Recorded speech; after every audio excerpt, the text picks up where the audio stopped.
Assalamualaikum warahmatullahi wabarakatuh. Perkenalkan, nama saya Monalisa Fauzia dengan NIM 24022100. Di sini saya akan menjelaskan tentang etika penulisan karya ilmiah. Yang pertama yaitu hakikat etika penulisan karya ilmiah. Etika penulisan karya ilmiah adalah norma atau standar perilaku yang harus diikuti oleh penulis karya ilmiah.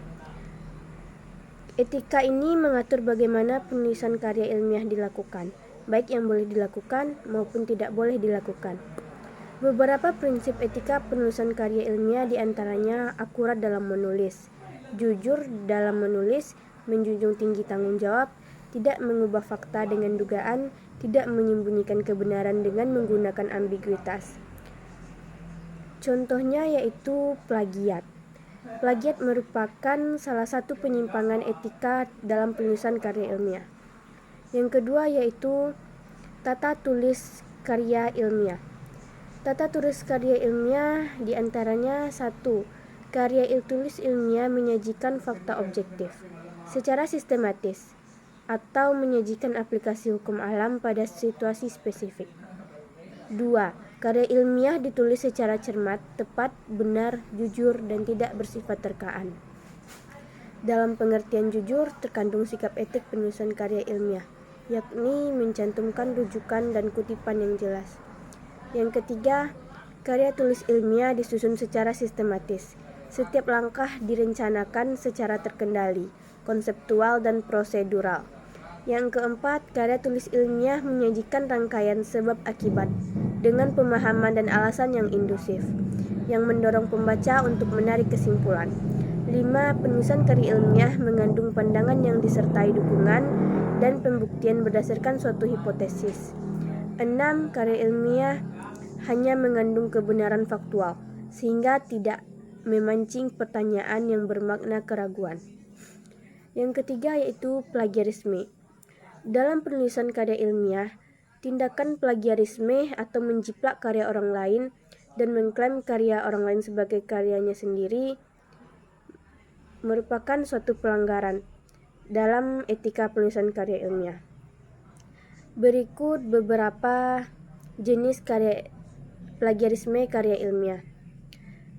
Yang pertama yaitu plagiarisme berdasarkan aspek yang dicuri. 1. Plagiat ide. Plagiat ide adalah jenis plagiarisme yang mencuri ide orang lain. Jenis plagiarisme ini relatif sulit dibuktikan karena ide atau gagasan bersifat abstrak dan kemungkinan memiliki persamaan dengan ide orang lain. Yang kedua, plagiat kata demi kata. Plagiat kata demi kata dilakukan dengan cara mengutip kata demi kata orang lain tanpa disertai sumber secara tepat. Yang ketiga, plagiat sumber.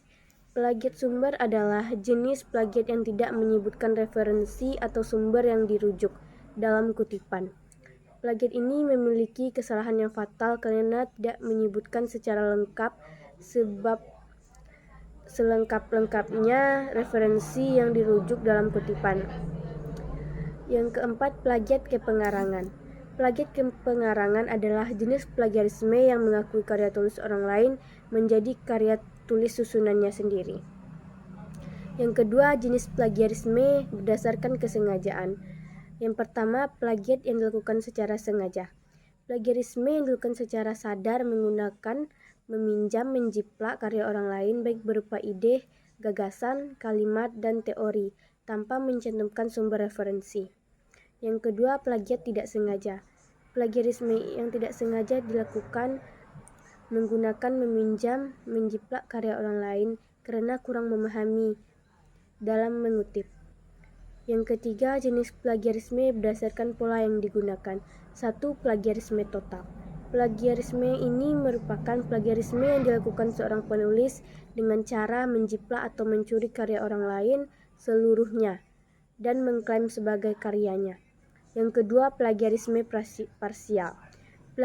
Plagiarisme parsial plagiarisme yang dilakukan seseorang penulis dengan cara menjiplak sebagian karya orang lain untuk menjadi hasil karyanya sendiri dengan mencantumkan pernyataan landasan teori, sampel, metode, analisis tanpa mencantumkan sumbernya.